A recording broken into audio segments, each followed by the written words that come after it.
These goddamn glitches. I hate them so much. Okay, I won't let it get away.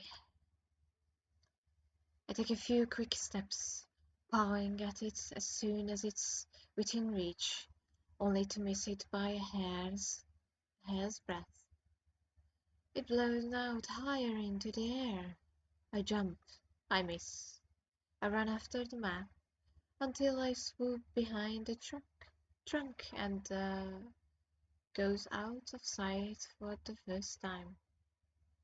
As I step over a root in my path, making sure not to tumble, that my brain finally catches up to the fact that I have gone far from my intended route. I mean path. That's when my eye spots something I did not expect this far into the forest. There is an old, weathered brick sticking out of the dirt ahead of me. I stare at it for a moment. Walking forward, I peek around the truck obscuring it.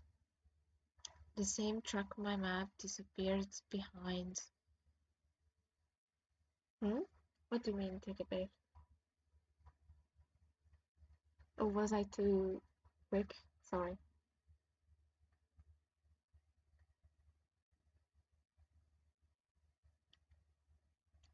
It's just that it's exciting.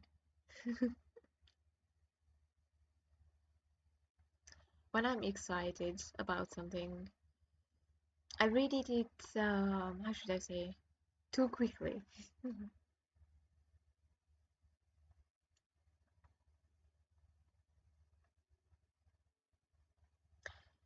Ahead in a straight path are more and more of those same bricks. As the path continues, they form into a full, complete cobblestone path. You stumble too much. I'm sorry. I'm sorry, Lynn. Am I annoying you? Here, have you. Have this. Have this wonderful thing.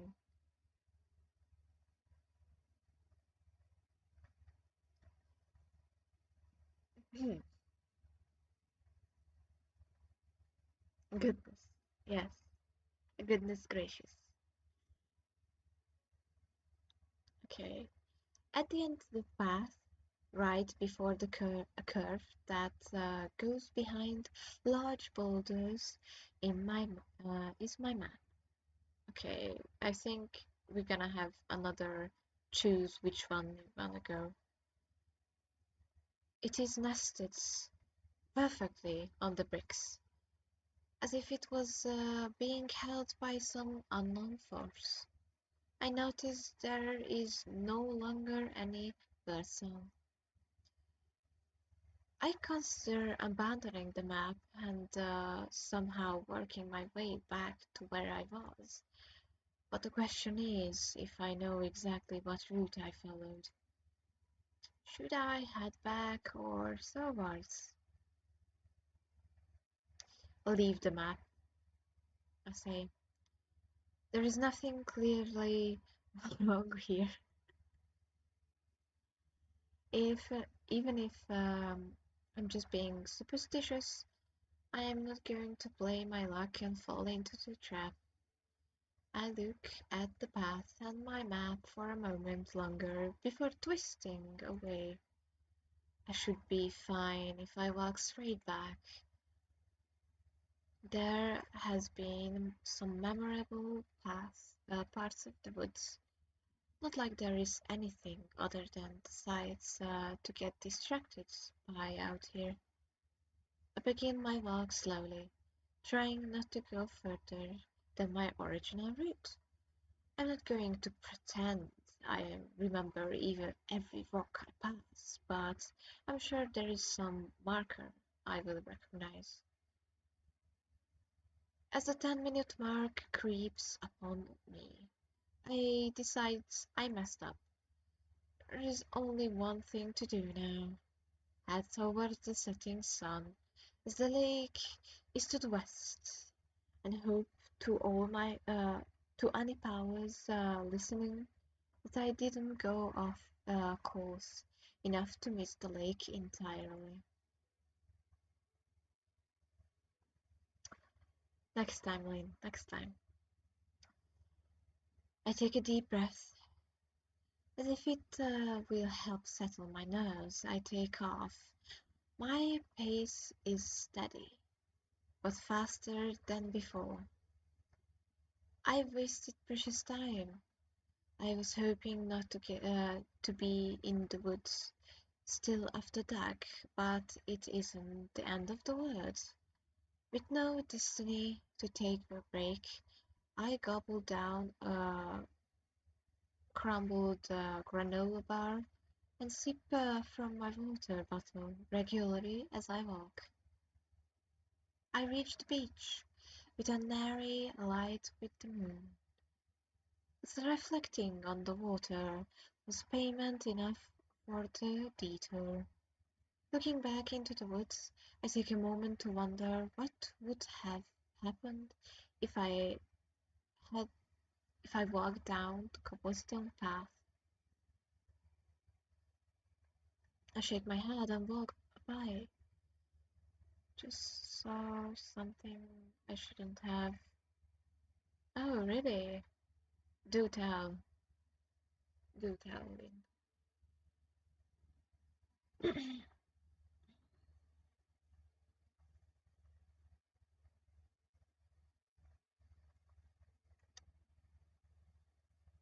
But as soon as I entered this stretch of grass that was used as an unofficial parking lot, that a sudden light flicks on. They illuminate my surroundings and blind me. I hear a muffled scream, shielding my eyes from the brunt of the lights. I get out of the lights and blink until the spots in my sight begin to disappear. A man leans his head out of the pickup truck. Behind him, I notice two kids stuffed in the back seat. There was like shooting some bodies, then there was throats, cutting and beheading. What are you talking about? Lynn, Lynn, you're getting too paranoid. The thing I saw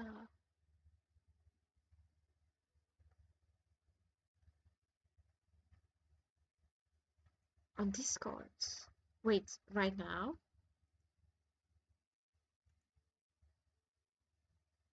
What do you mean? Yes, right now? Wait, really?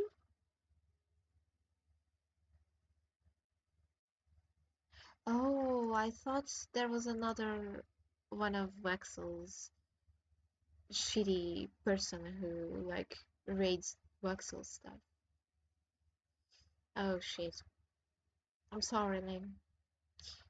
That's probably traumatizing.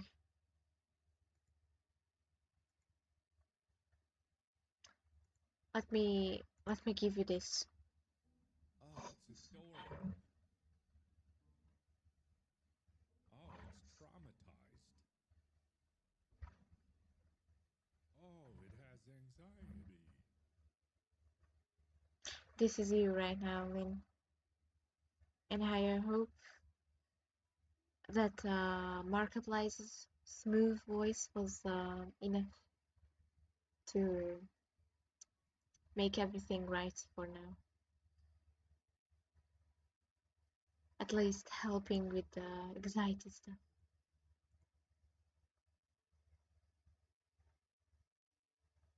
Well, I thought how random that sounded was. It's not random.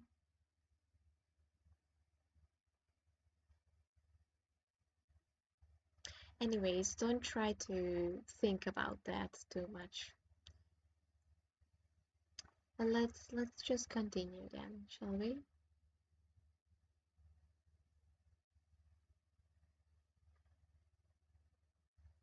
A man leans his head out. Yeah, I already. Yes, okay.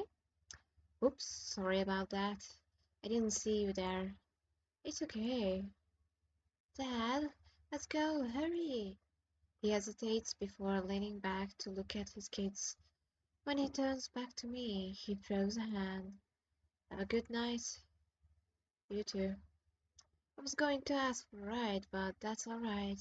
I'm a stranger, and that was a child's voice I heard in the truck. I don't want to impose if they are in a hurry. When the pickup pulls out of the parking lot, I am left with nothing but moonlight. I pull out and flick on my pocket flashlight. If I'm going to be walking around the road, I'd rather have better visibility. My long trek home is ridiculously boring. Unable to take it in, the sight of the nature due to its being too dark is not so fun. But the sound of cicadas and at least fills the air with a pleasant buzz. It's about 10 minutes into my stroll when a new noise fills the air. It sounds like paper. My map suddenly floats out from the tree line, landing right before my phone's flashlight was pointed. I stop halfway through a step and slowly turn my head to look into the woods, afraid of what I was going to see. I shine my flashlight around as if I could catch whoever ever just threw the map this way. Oh no, are we getting kidnapped now? There was no way it possibly could have happened upon me here. So either someone is following me or something is following me. I'm not about to take the bait. I look at the map, I take a deep breath, I begin to sprint, jutting around the piece of paper as if I touched it, it would curse me, not crush me. Why would it crush you, dumbass? Okay, I don't stop running until I start to see buildings. A fast food restaurant advertising lights are better than nothing. It takes me another hour before I reach the safety of my home. I decide to never mess around in those woods again while I'm alone. A safe choice, might I add. Never go to the woods alone, especially not after dark. I decide not to, yeah, especially not after dark. I don't know what that was, but I know it was something. I'm not sure I even want to find out what. Ending 1. Abstention B. Wonderful, wonderful. Let me look at that. Oh, we have 2 blooms now.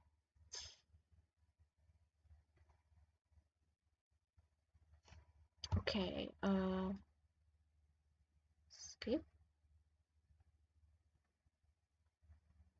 What should I do? Chase after? Okay. Yikes. I didn't mean to click on that. I said I didn't mean to click on that. Okay. Okay. Walk down the cobblestone path. Okay, and now I save. I stepped over hesitantly at first. I quickly pick up a speed. My intention is mainly to grab the map while it's done. But I can't lie to myself. It also like to see where the path leads.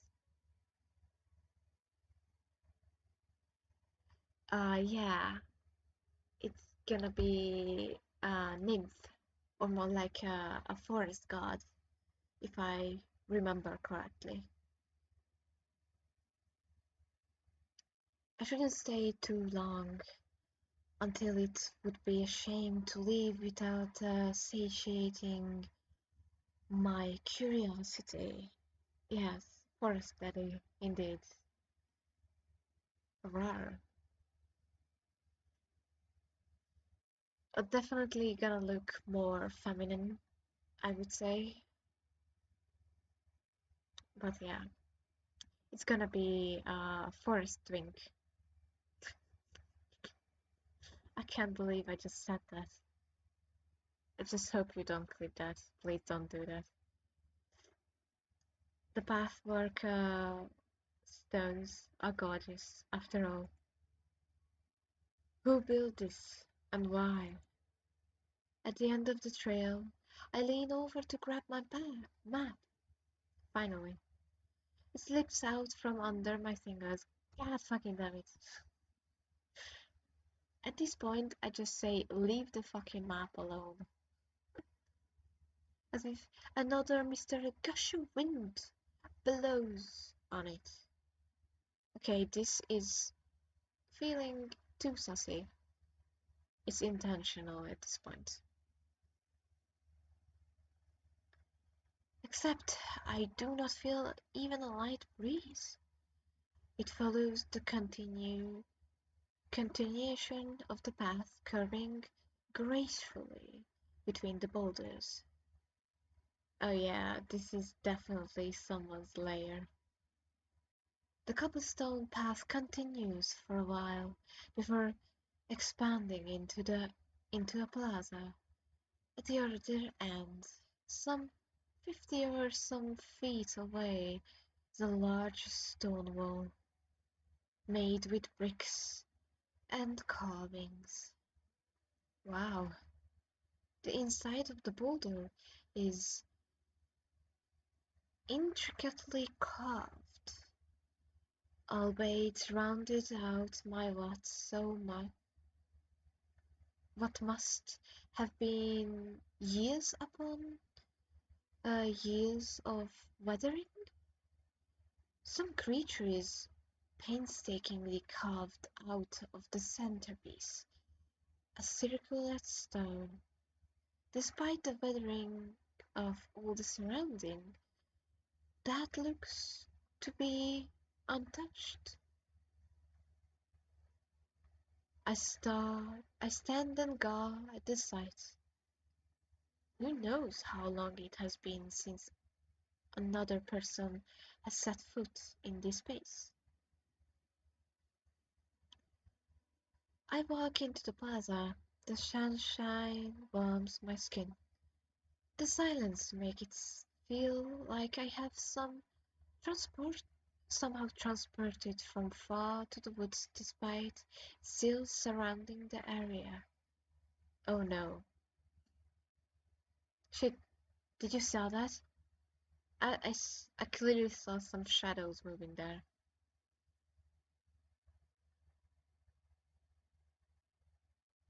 Fucking hell. I try to take in the place in a slow spin, but immediately catch myself when I see something large moving in the woods. Oh no, it's the forest twink. By the time I center my eyes on whatever that dark shape was, it's gone. I pause. Was it just my imagination? Or should I be worried about wild animals? Without taking my eyes off the tree line, I slowly retreat out of the plaza. My back pressed into something. I freeze. There was nothing behind me a second ago. Uh-oh. Whatever it is, it's warm. and breathing. Two hands rest on my shoulders, and I feel them lean in. A huff of air brushes against mine. Before they can speak, I shrug out of the hold and spin around to gain a better bearing of the situation. Oh, oh la la, oh la fucking la. No, I glitched